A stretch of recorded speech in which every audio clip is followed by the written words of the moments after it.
You mentioned it a little earlier about how bigger federations are like very similar to big federations in the past. So, how do you think RWU caused a ripple effect through other federations like RCW and APRW?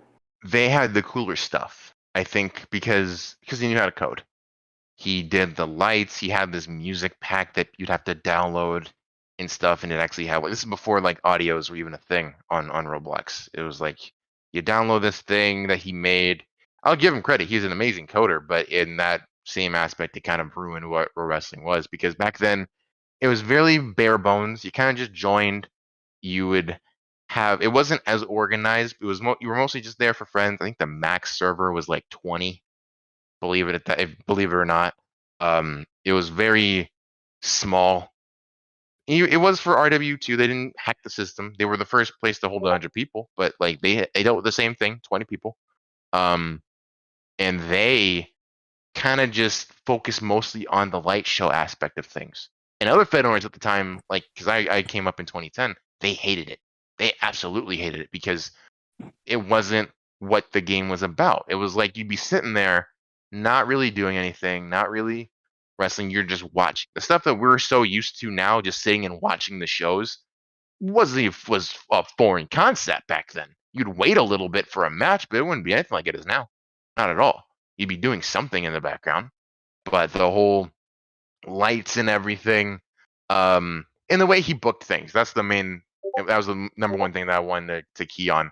A lot of guys like Brock came up through RWU, and for good reason, they were good, but there were a lot of other guys who got pushed aside because of that. Neo was one of them, the owner of UXW. He was kind of pushed aside to just to because he didn't fit the mold, or I think he told him to do something. It was very politics oriented. Um, it was very much like real wrestling, and that's choreographed. You're kind of told to lose and told to win. That's how RWU was. And now nobody back then really liked that. Some people, like the newer ones coming in, thought that it was amazing because it was just like WWE. And to their credit, it was. For that time, I will not sit here and just rag on RW a lot. It was very revolutionary with the stuff that we have now. Um, but in terms of the mindset of that just being the content of your show and mainly that, not a lot of federations realized that like people back then, that was not our definition of fun. It sucked. It was not entertaining at all. It was terrible.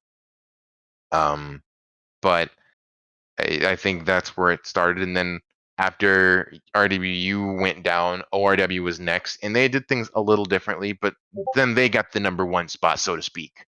They took RWU's place. So they got the exact same mindset of kind of focusing on the lights and everything, not always storylines or no, they would focus too heavily on storylines and kind of making sure that things were kind of catered to one specific guy because they were going to get them a lot of people in the arena, and it's just like it took away the fact that we do this for fun, not that we're getting paid, because we're not.